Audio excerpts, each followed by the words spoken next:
Elisabeth Braw is a senior fellow at the American Enterprise Institute. She joins me now from London. Elisabeth, good to see you. So let's start with this, the new strategic concept for NATO. I suppose it's obvious they needed a new one because the last one named Russia as a partner. And now they're very definitely calling Russia a big security threat.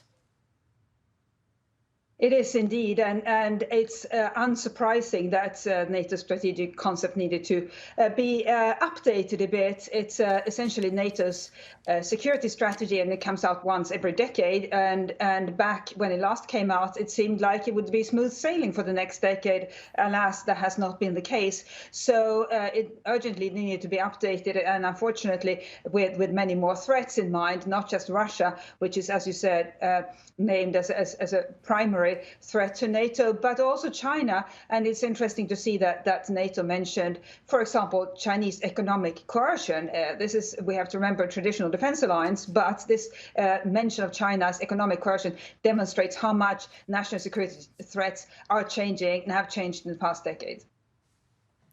Member states are being asked to bump up their deterrence forces. NATO has also agreed to increase its high readiness troops to 300,000. That's from 40,000. I mean, do we have details on how and when all of this is going to be achieved?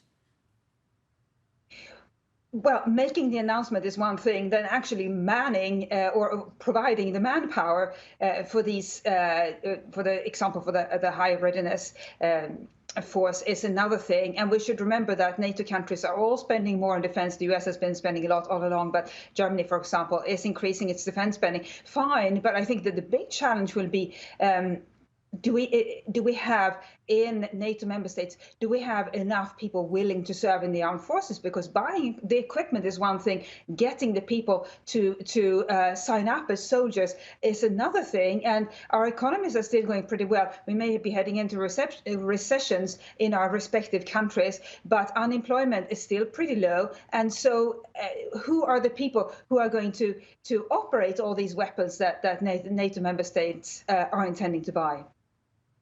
So one of the biggest changes, of course, is the formal invitation for Sweden and Finland to become part of NATO. Jens Stoltenberg is saying, look, we're going to transform the whole of this military alliance.